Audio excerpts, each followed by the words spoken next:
কিসের অলি? এখন চিৎকার করে বলেন তো পরীক্ষা করার দরকার আছে না নাই? আমি কিছুক্ষণ পরে লক্ষ্য করে দেখলাম এই কথিত আল্লাহর অলিটা পেশাব করার জন্য গেল, আমিও তার পেছনে পেছনে গেলাম।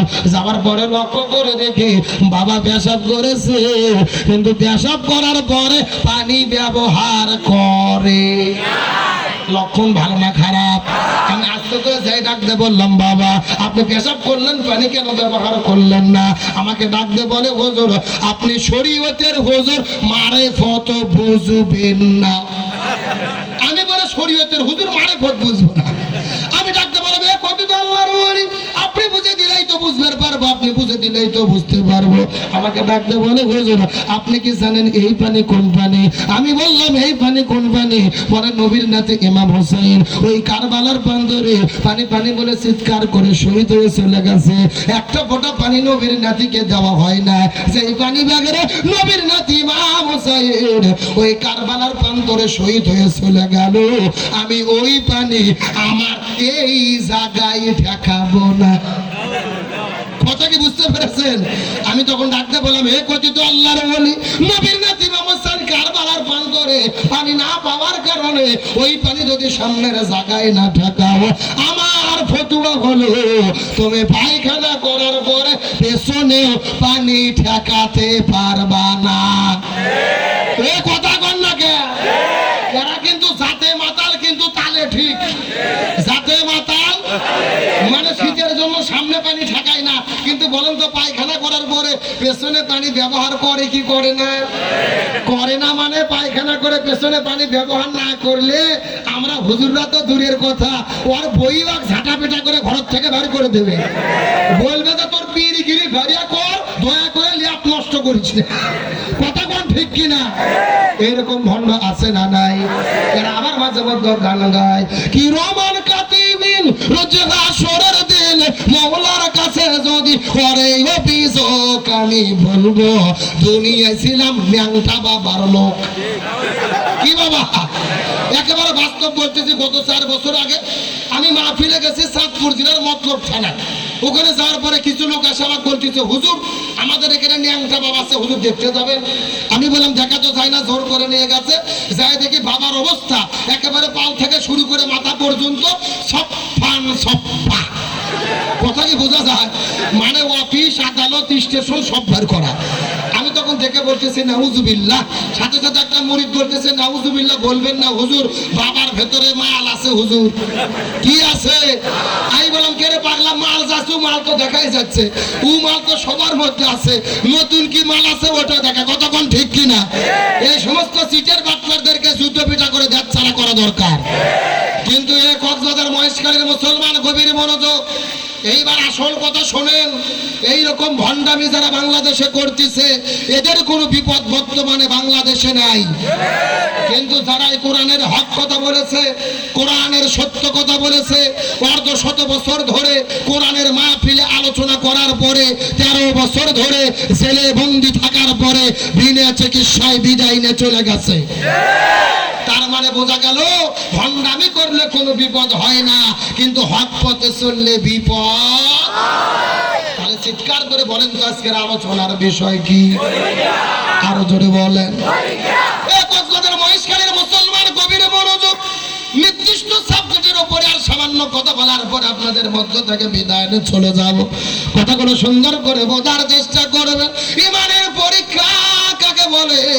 আমার নবীজি দিনের দাওয়াত দেওয়ার কারণে আমার নবীজিকে তারা জেলের মধ্যে বন্দী করলো। সেই জেলের নাম হলো শিবে আবু তালিব। কি নাম বললাম? ওই শিবে আবু তালিব নামক জেলখানার ভেতরে আমার নবীজিকে বন্দী করার পরে 3.5 বছর পর্যন্ত আমার নবীজি জেলের মধ্যে বন্দী ছিল।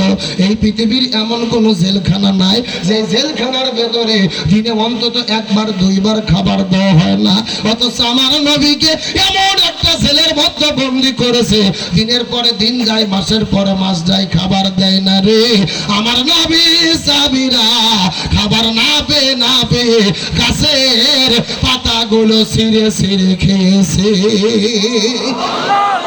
এখন আমি আপনাদেরকে জিজ্ঞাসা করি, বলেন তো দেখি, আমার নবীজিকে জেলে বন্দী করলো, আমার নবীজি কি চোর ছিল, ডাকাত ছিল, নারী ধর্ষণ করেছিল, তাহলে কিসের জন্য নবীজিকে জেলের মধ্যে বন্দী করা হলো? কালেমার দাওয়াত দেওয়ার কারণে, হক কথা বলার কারণে। এখান থেকে বোঝা গেল এ কক্সবাজার মহেশখালীর মুসলমান ভালো করে বুঝবেন, আমরাও যদি ইমানের পথে চলি, ইমানের কথা বলি আর ইমানের আন্দোলনের কর্মী হই, ওই আমাদের নবীর মতো মাঝে মধ্যে আমাদেরকে জেলে যাওয়া লাগতে পারে। আজকে বাংলাদেশের মধ্যে আলিমেরা জেলের মধ্যে বন্দী আছে না নাই? এই বাংলার জমিনে বাঘের মতো, সিংহের মতো গর্জন দিয়ে দিয়ে যিনি জালেমের জুলুমের বিরুদ্ধে কথা বলেছেন, শাইখুল হাদিস ইবনুল শাইখুল হাদিস আল্লামা মামুনুল হক। আরো জোরে বলেন। শিশু বক্তা নামে পরিচিত রফিকুল ইসলাম মাদানী। আমার প্রিয় ভাই মুফতি আমির হামজা কোরআন থেকে বের করে করে পারা পৃষ্ঠা লাইন ধরে ধরে যেই মানুষটা জমিনের মধ্যে কথা বলে, ওই আমির হামজাকে 3 বছর জেলে বন্দী করা হলো। ওই কোরআনের পাখি যেই মানুষটা অর্ধশত বছর ধরে কোরআনের মাহফিলে আলোচনা করেছে, যার আলোচনা শুনে হাজারো মানুষ কালেমা পড়ে মুসলমান হয়েছে, যেই মানুষটা কাবা ঘরের মধ্যে ঢুকে নামাজের অনুমতি পাইল, যেই মানুষটার কপালের ভেতরে কাবা শরীফের ইমামটা চুমু খাইল, ওই কোরআনের পাখি আল্লামা সাঈদী 13 বছর ধরে জেলের মধ্যে বন্দী থাকার পরে বিনা চিকিৎসায় বিদায় নিল। এই যে আলেমেরা জেলে বন্দী হয়, আলেমদের কোনো অপরাধ নাই রে। আমার নবী যেই কারণে জেলে বন্দী ছিল, এই বাংলাদেশের আলেমেরাও একই কারণে জেলে বন্দী হয়। আর কি কোনো অপরাধ আছে? কোন অন্যায় আছে? তাদের অপরাধ তো একটা, তারা কোরআনের হক কথা বলেছে। মুসলমান ভাইরা গভীর মনোযোগ। কিন্তু আমি আপনাদেরকে জিজ্ঞাসা করতে চাই, বলেন আলেমদের জেলে বন্দী করলে তাদের জনপ্রিয়তা বাড়ে না কমে? আরো জোরে বলেন। এই যে আমির হামজা ভাই, আগে মাহফিলে গেলে লোক হতো 20,000, এখন মাহফিলে গেলে লোক হচ্ছে লক্ষ লক্ষ। আরো জোরে বলেন। আমাদের কোরআনের বাকি আল্লামা সাঈদী আমাদের মধ্য থেকে বিদায় নিয়ে চলে গেল। মানুষটাকে কতটা ভালোবাসতো, জেলের মধ্যে বন্দী হওয়ার পরে তার জনপ্রিয়তা কমে নাই, এটা প্রমাণ হয়েছে তার জানাজার ভেতরে। আল্লামা সাঈদী যখন বিদায় নিয়ে চলে গেল, এই तमाम পৃথিবীর ভেতরে 80টা দেশের ভেতরে মানুষেরা গায়েবানা জানাজার নামাজ আদায় করলো। বাংলাদেশের 68,000 গ্রামের ভেতরে এমন কোন গ্রাম নাই যেই গ্রামের মধ্যে আল্লামা সাঈদীর জন্য মানুষেরা কান্না করে নাই। এমন কোন মসজিদ নাই যেই মসজিদে আল্লাহর জন্য দোয়া হয় নাই। আল্লাহ তাআলা আমাকে তৌফিক দান করেছিল, আল্লাহ তাআলা আমাকে সুযোগ দান করেছিল, আমি আল্লামা সাঈদীর জানাজার ভেতরে উপস্থিত হতে পেরেছিলাম। ওই পিরোজপুরে আল্লামা সাঈদী ফাউন্ডেশনের প্রথম জানাজার ভেতরে আল্লাহ তাআলা আমাকে তৌফিক দান করেছিল, আমি তার জানাজার মধ্যে উপস্থিত হতে পেরেছিলাম।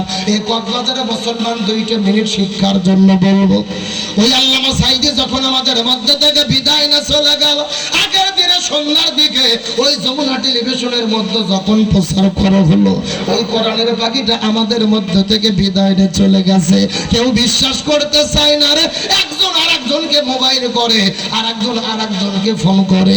যেই মানুষটা আগের দিনে হসপিটালে যাওয়ার আগে এমন একটা হাসি দিল, কলিজা চেতন হয়ে গেল, যার হাসিটা দেখার পরে तमाम পৃথিবীর মানুষেরা খুশি হয়েছে। ওই ছবিটা দেখে মনে হয়েছিল ওই কোরআনের পাখিটা মনে হয় আবারও আমাদের মধ্যে ফিরে আসবে। কিন্তু ওই মানুষের হঠাৎ মৃত্যুর খবর মানুষেরা সহ্য করতে পারে নাই। আমি বগুড়া থেকে রওনা করলাম ঢাকার দিকে জানাজার মধ্যে উপস্থিত হওয়ার জন্য। ঢাকায় আস্তে আস্তে যখন ফজর নামাজের আজান হয়ে গেল, মানুষেরা আল্লামার চতুর্দিকে তার ভক্তরা নামাজ পড়া শুরু করেছে।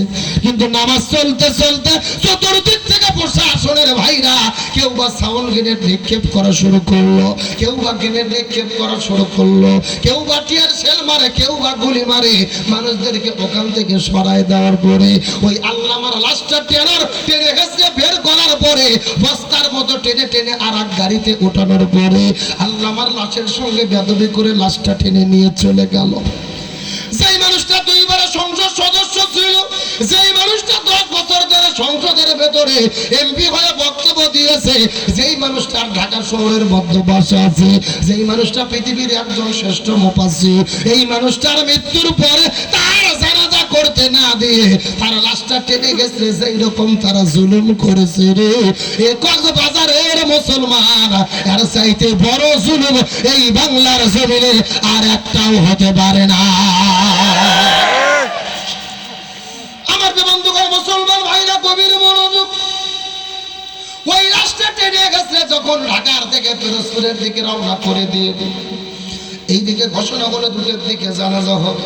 আমরা ওখান থেকে রওনা করলাম পিরোজপুরের উদ্দেশ্যে। যেতে যেতে যেতে যেতে 9টা 10টার দিকে যখন পিরোজপুরে চলে গেছি, ওই জায়গায় যাওয়ার পরে দেখি আশ্চর্যজনক ঘটনা। যেই মাঠের মধ্যে জানাজা হবে, ওই মাঠ থেকে কমপক্ষে 15 কিলো দূর পর্যন্ত আমরা লক্ষ্য করে দেখতে পারি হাজার হাজার গাড়ি আসার কারণে রাস্তাগুলো ব্লক হয়ে গেছে। 15 কিলো দূর পর্যন্ত রাস্তাগুলো বন্ধ হয়ে গেছে রে। আর চতুর্দিক থেকে লক্ষ লক্ষ মানুষেরা হাউমাউ করে কান্না করতে করতে ছোট বাচ্চার মতো পাগল হয়ে ওই কোরআনের পাখিকে একটা নজর দেখার জন্য চলে এসেছি।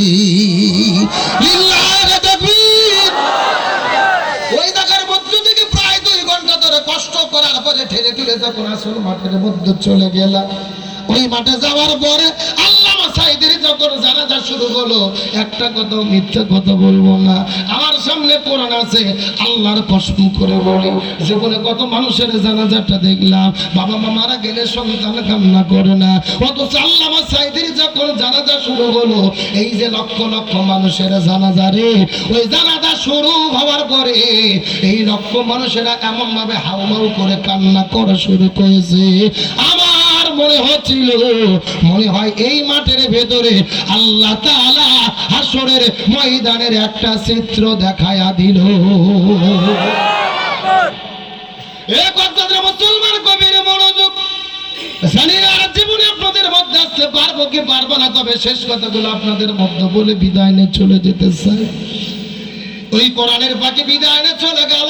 ওই কোরআনের পাখিকে কেউ বলেছে রাজাকার, কেউ বলেছে নারী ধর্ষণকারী, কিন্তু ওই কোরআনের পাখি বিদায়ের পরে আমরা লক্ষ্য করে দেখেছি রে, ওই আল্লামা সাঈদীর বিদায়ে আসমান কান্না করেছে, ওই আল্লামা সাঈদীর বিদায়ে জমিনটাও কান্না করেছে।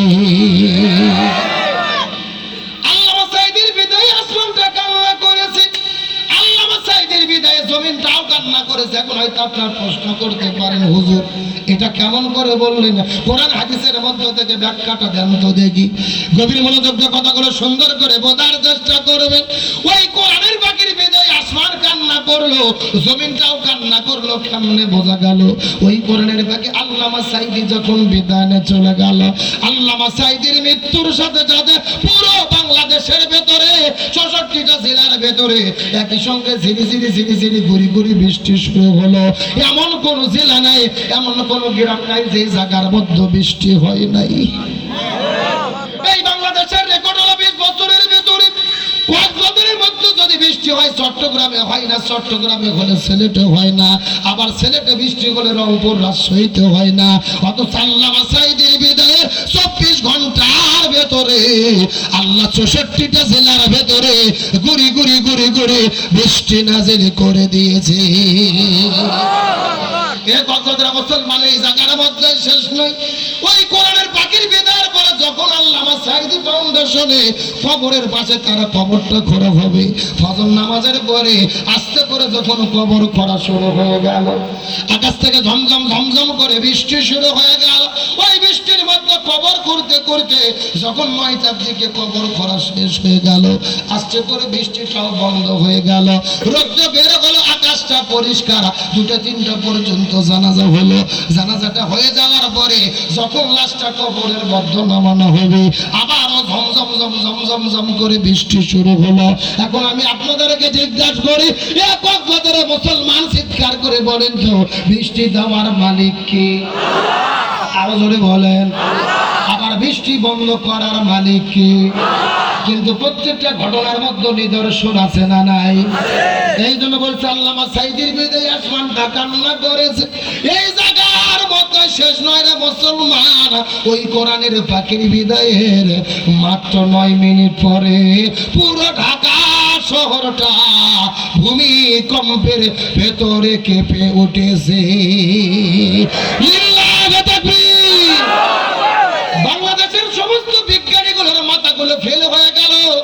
ভূমিকম্প কোথায় থেকে উৎপন্ন হলো, কেন উৎপন্ন হলো, ভূমিকম্প কোথায় শুরু হলো, কোথায় শেষ হলো, কেউ বলতে পারে না রে। ওই আল্লামা সাঈদীকে যারা রাজাকার ধর্ষণকারী বলেছো, আল্লাহ প্রমাণ করেছে আল্লামা সাঈদী রাজাকার নয়, বরং আল্লামা সাঈদী হলেন আমার আল্লাহর বন্ধু। কোরআনের পাখিটির জন্য হৃদয় ঘুম রেখে দে শুধু যায়। কোরআনের পাখিটির জন্য হৃদয় ঘুম রেখে দে শুধু যায়। জালিমের আশা নলে হইল বিদায়, কোরআনের পাখিটির জন্য হৃদয় ঘুম রেখে দে শুধু যায়। অপরাধে কিছু নয় কোরআনের কথা কয়, যে কথাই জালিমের মসনদ কেঁপে যায়। কথা কন্যা অপরাধে কিছু নয় কোরআনের কথা কয়, যে কথাই জালিমের মসনদ কেঁপে যায়। পাখিটি বিহনে মেতে তোর হৃদয় ঘুম রেখে দে শুধু যায়। কোরআনের পাখিটির জন্য হৃদয় ঘুম রেখে দে শুধু যায়।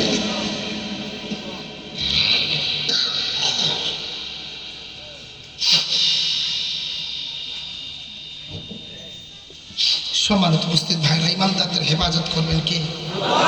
আরো জোরে বলেন।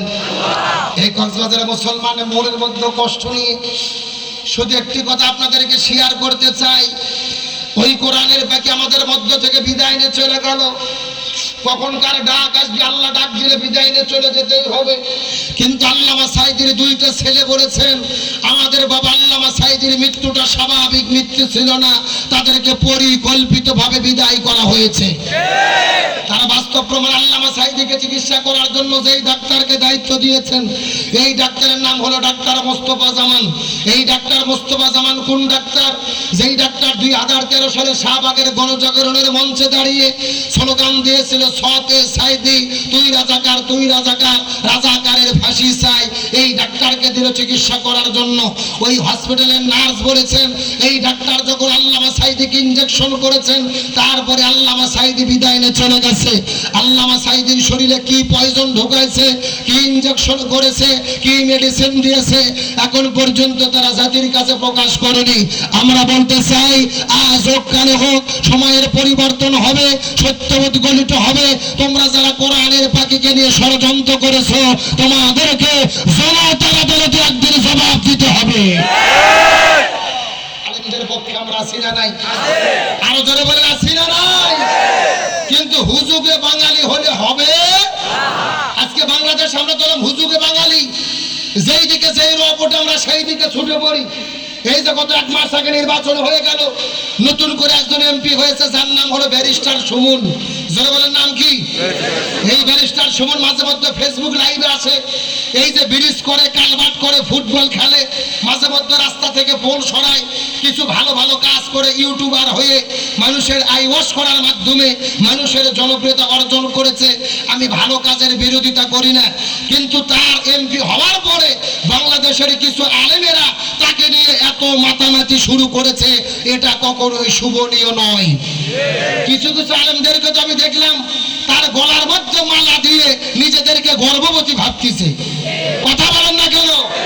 এই ব্যারিস্টার সুমনের ইতিহাস ভুলে গেলে চলবে না। এই ব্যারিস্টার সুমন ইতিহাস জানতে হবে। এই সুমন কোন সুমন? যেই ব্যারিস্টার সুমন সরকারি প্রসিকিউটর থাকার সময়ে বাংলাদেশের কোরআনের পাখি আল্লামা সাঈদীকে ফাঁসির দড়িতে ঝোলানোর জন্য তিনি সর্বাত্মক চেষ্টা করেছিল।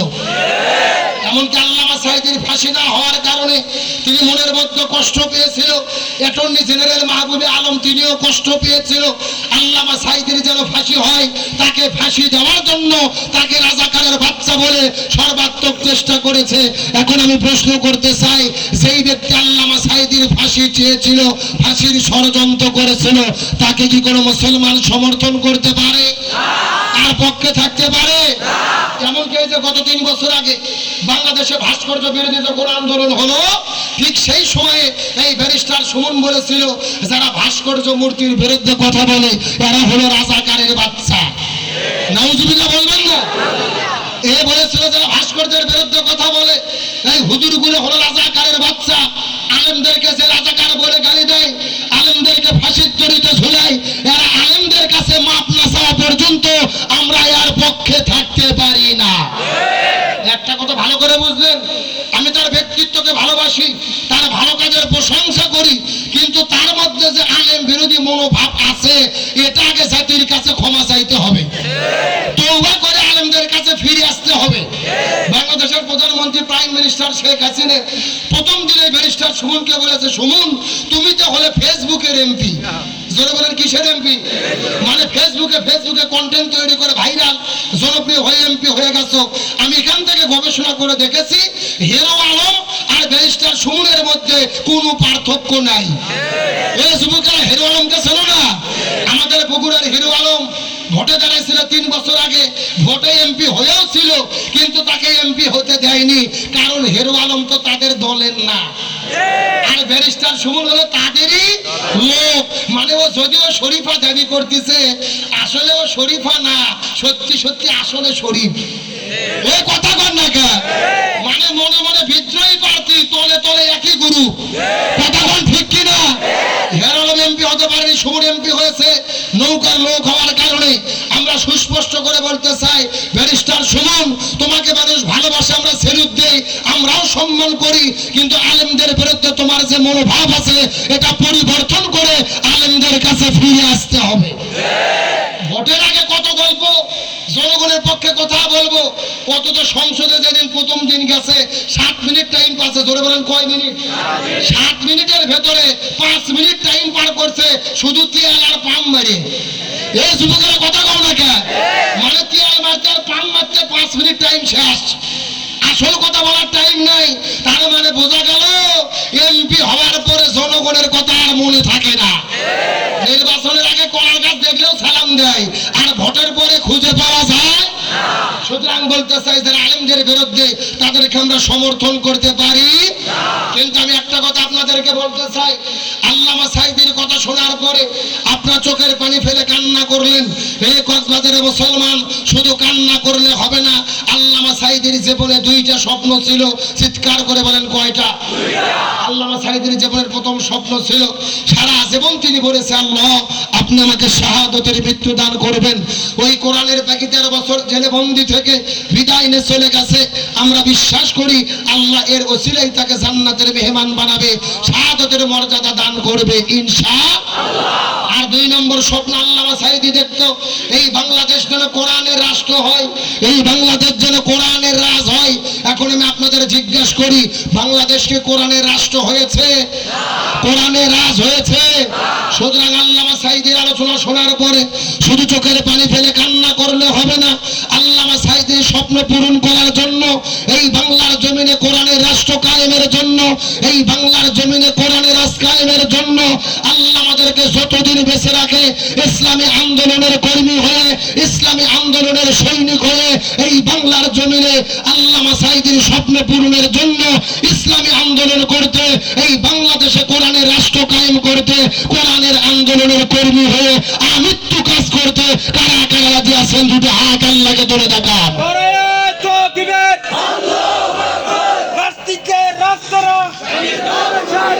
ভারতের দালালেরা হুঁশিয়ার সাবধান, আমেরিকার দালালেরা হুঁশিয়ার সাবধান, আমার নেতা তোমার নেতা বিশ্বনবী মুস্তাফা, আরে তাকবীর, আল্লাহু আকবার। আল্লাহ কবুল করুক, বলেন আমিন। আপনাদের কি কষ্ট হলো? মন খারাপ করলেন? এই কক্সবাজারের মুসলমান, ওই আল্লামা সাঈদী গ্রেফতার হওয়ার আগে আপনাদের চট্টগ্রামে বক্তব্য দিয়েছিল।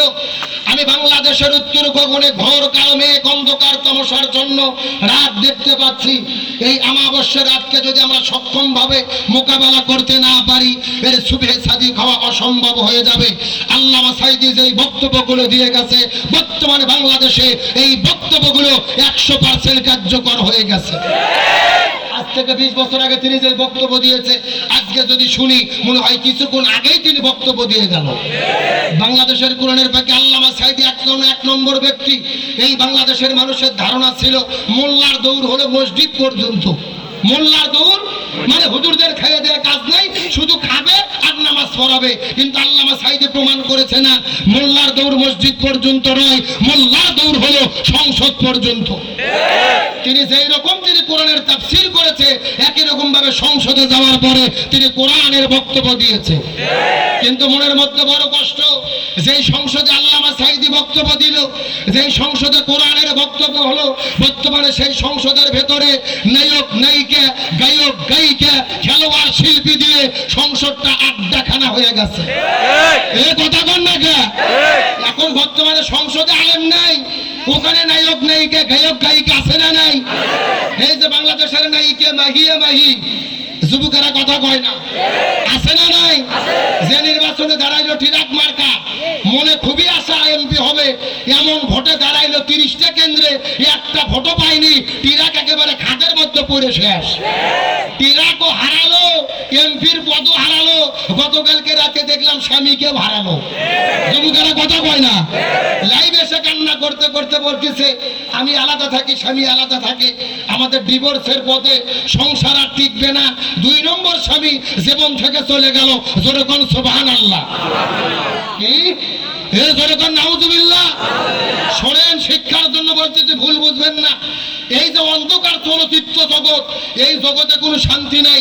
নায়ক নায়িকা, গায়ক গায়িকা, এরা বউ একটা ধরে আর একটা ছাড়ে, স্বামী একটা ধরে আর একটা ছাড়ে। তার মানে হলো এরা নাটক সিনেমাকে বাস্তব জীবনকেও নাটক সিনেমা মনে করে। কিন্তু এরা জানে না নাটক সিনেমা আলাদা জিনিস আর বাস্তব জীবন হলো আলাদা জিনিস। এরা ভোটে দাঁড়ায়, এমপি দাঁড়ায়, হয়তো এমপিতে এমপি হতে পারেনি, এমপি কেও হারাইলা, স্বামী কেও হারাইলা, চোখের পানি ফেলে কান্না করে লাভ নাই। তোমাদের বলতে চাই, শান্তি যদি পেতে চাও, ওই রকম নায়ক নায়িকা এমপির মধ্যে শান্তি নাই। শান্তি হতে গেলে ইসলামের পথে ফিরে আসতে হবে, ইসলামের অনুশাসন মেনে চলতে হবে। তুমি পর্দার বিধান মানবা না, স্বামীর হক আদায় করবা না, যার খুশি তার সাথে মিলামেশা করবা, ও বাদে মিলামেশা হবে, পর্দার বিধান মানবা না, ওই জায়গায় শান্তি থাকতে পারে না। শান্তি হলো ইসলামের ভেতরে, শান্তি হলো পর্দার ভেতরে। কথা বলেন ঠিক কিনা? নাইকে বাইয়ে মাই সেও গেছে, তার বন্ধু টাকলা মুরত আছে না নাই? কথা কয় না। এমপি হতে পারছে, এমপিত্ব গেছে, মন্ত্রিত্ব গেছে, সব চলে গেছে। কারণ কি? এই টাকলা বলেছিল রাষ্ট্র ধর্ম ইসলাম মানি না, মনে আছে না নাই? তারপরে বিসমিল্লাহ মানি না। এখন বলেন তো রাষ্ট্র ধর্ম আছে না নাই? বিসমিল্লাহ আছে না নাই? কিন্তু কে নাই? টাকলা নাই, মাহিউ নাই। কথা কন না কা? এই যারা ইসলামের বিরুদ্ধে লাগে, আল্লাহ বুঝাইতে চাই, তাদেরকে হেরো থেকে জেরো বানাইয়া দেয় কে? আল্লাহ। ইসলামের বিরোধিতা করা যাবে না। এই জন্য আমি বলেছি, সংবিধানে রাষ্ট্র ধর্ম ইসলাম আছে বলে তোমার কেন জলের টাকলা, তোমার কেন জলে? ঠিক আছে, আসতে বললে হবে না, জোরে বলেন। সংবিধানে রাষ্ট্র ধর্ম ইসলাম আছে বলে তোমার কেন জলের টাকলা, তোমার কেন জলে? এই জন্য আমরা বলতে চাই, তোমাদের জ্বলনি যদি বেশি হয়, জাগা মতো পাগলা মলম লাগাও। দয়া করে ইসলামের বিরুদ্ধে লেগো না। ইসলামের বিরুদ্ধে লাগে ইতিপূর্বেও কেউ পার পায়নি, আর ভবিষ্যতেও কেউ পার পাবে না। আমরা বাংলাদেশের হুজুরে একদল হয়েছি, যারা ইসলামের বিরুদ্ধে লাগে, এদের বিরুদ্ধে কিছু করতে পারি আর না পারি, এক জায়গায় একমত, এদের জানাজা কোনো হুজুরের দ্বারা হবে না। কথা কন না কে? আমরা সব হুজুর যদি একদল হই, ওরা কিছু করতে পারবে? পারবে না। তার বাস্তব প্রমাণ গত 4 বছর আগে এই বাংলাদেশে একজন সব্যসাচী কবি ছিল শামসুর রহমান। এই শয়তান মরার পরে, শয়তান মরার আগে বলছিল যে ফজরের যখন আজান দেয় মনে হয় ব্যবসা তার খরিদ্দারকে ডাকতেছে। যখন নাউজুবিল্লাহ, এ মরার পর আমার সব ঢাকা শহরে আলেম একদল হয়েছে, এর জানাজা কেউ পড়বো না। পুলিশ যে দেখে বড় মসজিদের ইমাম আগেই বলে চলে গেছে, কিন্তু একটা মসজিদ আছে, মসজিদকে জোর করে ধরে নিচ্ছে নামাজ পড়ানোর জন্য। মসজিদ নামাজও পড়াইছে, নামাজ পড়ার পর আমরা জিজ্ঞেস করলাম, এই মসজিদ তুমি নামাজ পড়াইলা কেন? মসজিদ বলতেছে টেনশন করো না, পেশাব পায়খানা করে ওযু করিনি, দোয়াও পড়িনি, বিনা ওযুতে বিনা দোয়াতে মার দিছি। তার কারণ হলো ওস্তাদের মার। এ জোরে বলে ওস্তাদের মার। শেষ রাতে তোমরা সারা জীবন হুজুরদের বিরুদ্ধে বলবা, বিসমিল্লাহ কাটবা, ইসলাম কাটবা, আর আমরা তোমাদের মরার পরে জানাজা পরে জান্নাতে ঢুকে দেব, ওই ধান্দা বাদ দাও। জোর করে নিয়ে যাবে নামাজ পড়ানোর জন্য, আল্লাহ আকবার বলে চুপ করে থাকবো, কোনো দোয়া করবো না। ফাটা বাটা কথা বলেন ঠিক কিনা? এ মুসলমানের আলোচনা কি চলবে? কারা কারা চলবে? হাত উঠান তো দেখে। লিল্লাহে তাকবীর। আজকের মাহফিল চলছে চলবে, বাড়িয়ে পাড়ার মাহফিল কতক্ষণ চলবে? সারা রাত। কেন এটা কি হুজুর মারা বাস নাকি? আমার বেলা সারা রাত নয়, আলোচনা যেহেতু শুরু করেছি, আর 10 মিনিট টাইম কি দেওয়া যাবে? জোরে বলেন দেওয়া যাবে? তাহলে অনুরোধ করে বলবো, যে সেখানে আছে বসো তো দেখি। এই ছেলেবেলে বসো দেখি। এই বসেন বসেন। এই জালালি মদিনার গোলামি আমায় দইয়া, এই জালালি মরে মদিনার গোলামি আমায় দইয়া। মাশাআল্লাহ। হাই হাই, ওরে বাবা, স্বপ্ন তাইরি ভক্ত বসে আছে। আরে ভাই, সরকার ডিজিটাল দেশ চলতেছে, ডিজিটাল ওয়াজ করা লাগবে, ডিজিটাল। কে তাইরিকে চেনো না? আছে না নাই? তুমি ডাক দিলে তাহিরির বনে সায়রি, ও দয়াল রইয়া ফিরে ফিরে ফিরে ফিরে সায়ো। আছে না নাই? লাল বলো নীল বলো কত রঙের শাড়ি, শেষ বিদায়ে পরায়া দিব সাদা রঙের শাড়ি। লাল বলো নীল বলো কত রঙের শাড়ি, শেষ বিদায়ে পরায়া দিব সাদা রঙের শাড়ি। ওই কবর দয়াল নবী আইব রে, ও দয়াল রে, ধীরে ধীরে ফিরে ফিরে চাই। মেলে মেলে। আরে ভাই, আল্লাহটা মারাত্মক কন্ত দিতে থাকে। সে যদিও ভণ্ড, আসলে ওকে ভণ্ড বলে বলে আমরা ভাইরাল করছি বেশি। কথা কোন ঠিক কিনা? এই জন্য আমি তার বিরুদ্ধে আর কোনো কথা বলি না। আমি অনুরোধ করে বলবো, তোমার কণ্ঠ ভালো, তিলাওয়াত ভালো, ওয়াজ ভালো, ভণ্ডামি ছাড়ো, আসো আমরা এক হয়ে যাই। কথা কোন ঠিক কিনা? আমরা খামাকা তার বিরুদ্ধে যত বলছি, যুবকেরা তার পেছনে আরো বেশি দৌড়াইছে। এই জন্য বলতে চাই, আর দলাদলি নয়, ভণ্ডামি ছাড়ো, শিরক বিদআত ছাড়ো, আমরা এক হই এই বাংলার জমিনে দিন কায়েমের জন্য।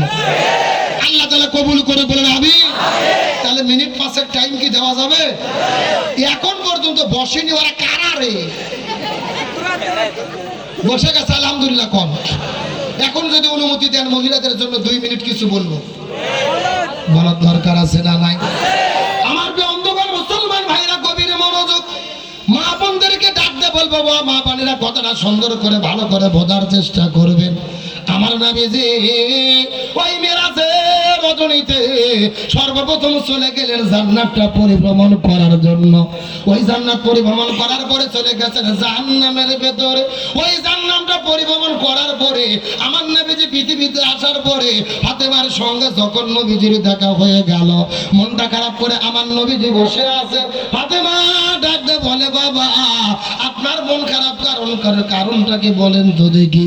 এমন সময় রাসূল বলে ফাতেমা রে আমার মনটা খারাপ করার কারণ হলো আমি জাহান্নামের ভেতরে দেখেছি অধিকাংশ মহিলারা জাহান্নামে যাবে। অধিকাংশ মহিলাগুলো যাবে কোথায়? ফাতেমার মনটা খারাপ হয়ে গেল। রাসূলকে জিজ্ঞেস করে বলি ইয়া রাসূলুল্লাহ অধিকাংশ মহিলা কেন জাহান্নামের মধ্যে যাবে আপনার কাছে জানতে চাই বলেন তো দেখি। রাসূল বলে ফাতেমা রে অধিকাংশ মহিলা জাহান্নামের মধ্যে যাবে এর পেছনে অনেকগুলো কারণ রয়েছে, তার ভেতরে প্রধানত কারণ হলো দুইটা। জোরে বলেন কয়টা? আরো জোরে।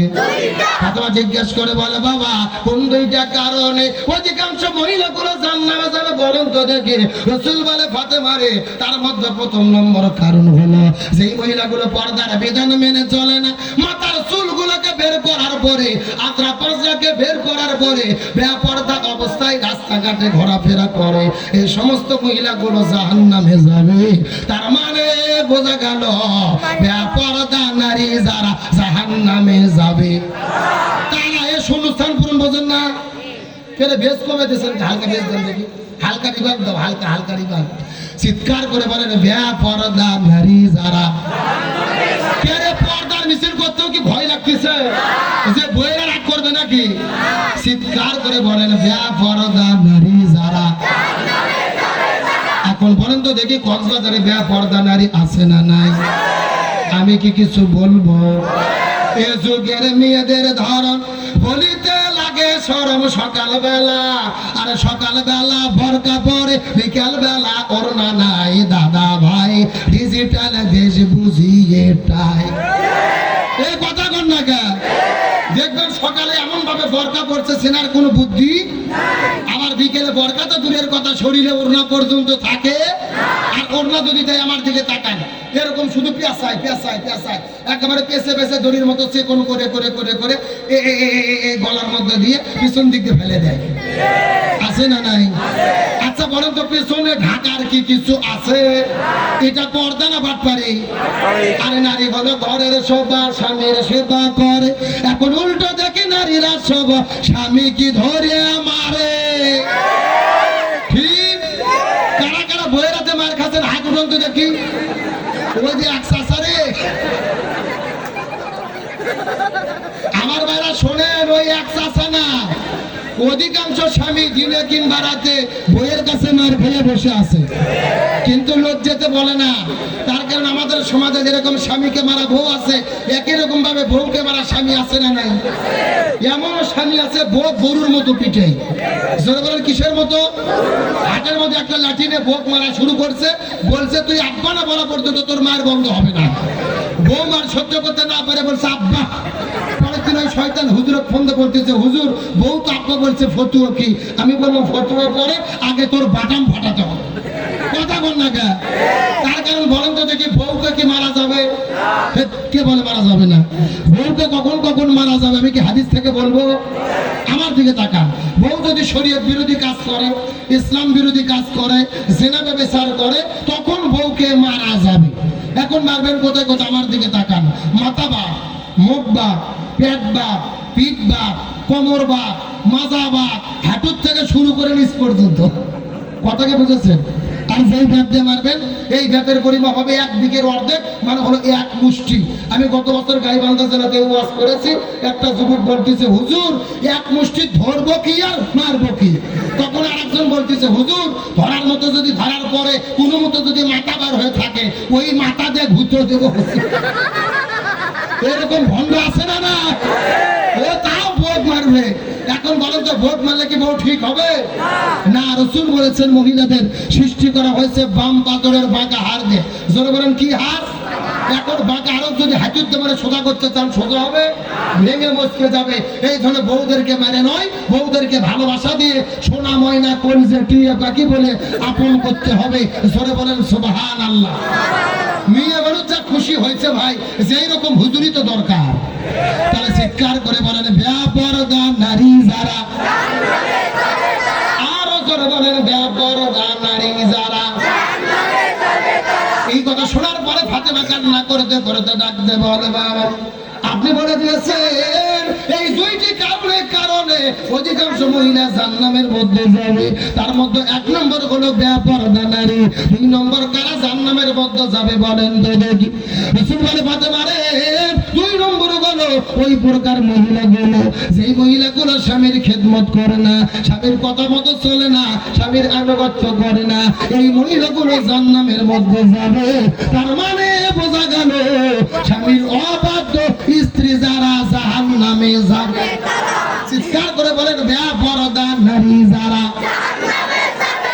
স্বামীর অবাধ্য স্ত্রী যারা।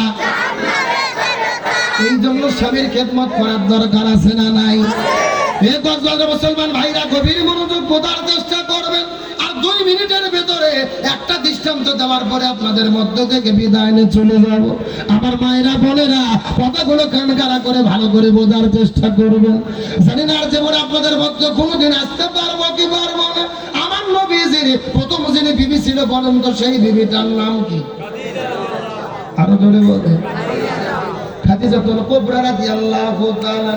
আমার নবীজি একদিন আসর নামাজ পড়ে আস্তে করে যখন বিবি খাদিজার ঘরের মধ্যে গেছে, যাওয়ার পরে লক্ষ্য করে দেখে বিবি খাদিজা ওই ঘরের ভেতরে মাটিতে গড়াগড়ি দিয়ে কান্না করতেছে। আমার নবীজি ডাকতে বলে খাদিজা তুমি কেন কান্না করে বলো তো দেখি। খাদিজা বলে ইয়া রাসূলুল্লাহ আমার কান্না করার কারণ হলো আমি যখন আসর নামাজ পড়ে 2 চোখ বন্ধ করেছি, 2 চোখ বন্ধ করার সাথে সাথে আমার চোখের সামনে অন্ধকার কবর আমার চোখের সামনে এসে হাজির হয়ে গেছে। চোখ বুঝিলে দুনিয়ায় আন্ধার, কিসের টাকা কিসের বাড়ি কিসের জমিদার, চোখ বুঝিলে দুনিয়ায় আন্ধার। যতক্ষণ চোখ খোলা থাকে মনে হয় গাড়ি আমার, বাড়ি আমার, সম্পদ আমার, জমি আমার। আসলে কিছু আমার না রে। 2 চোখ বন্ধ করলে অন্ধকার কবর ছাড়া কিছু চোখে পড়ে না। কত মানুষ বিদায় না চলে গেল এই জমিনের ভিতর থেকে। আমাদের মধ্যে কারো বাবা বিদায় নিয়ে চলে গেছে, কারো বাবা বিদায় নিয়ে চলে গেছে, দাদা দাদি বিদায় নিয়ে চলে গেছে, ফিরাউন চলে গেছে, নমরুদ চলে গেছে, হামান সাদ্দাত চলে গেছে, আবু জেহেল চলে গেছে। আমরাও বলেন তো এসেছি যাওয়ার জন্য নাকি থাকার জন্য? আরো জোরে বলেন। এই যে আপনাদের গ্রামের মধ্যে যে মানুষটি মারা গেল, আমার ছোট ভাই রিদওয়ানা, তার বাবা আজকে বিদায় নিয়ে চলে গেল। গত বছর মাহফিলে ছিল, 2 দিন আগেও তো তিনি বেঁচে ছিল। তার মনে আশা ছিল এই মাহফিলে আসবে, কোরআনের আলোচনা শুনবে, কোরআনের মাহফিলে যাবে। অথচ গতকালকে রাতের বেলা আল্লাহর ডাকে সারাতে বিদায় নিয়ে চলে গেল। এই জন্য কখনকার মৃত্যুর ডাক আসবে এই কথাটা বলা যাবে না রে মুসলমান। এই জন্য খাদিজা ডাকতে বলে ইয়া রাসূলুল্লাহ আসর নামাজ পড়ে আমি যখন 2 চোখ বন্ধ করেছি অন্ধকার কবর আমার চোখের সামনে এসে হাজির হয়ে গেছে। এই কথা বলার পরে খাদিজা ওয়াজর নামে কান্না করা শুরু করলেন। রাসূল বলে খাদিজা রে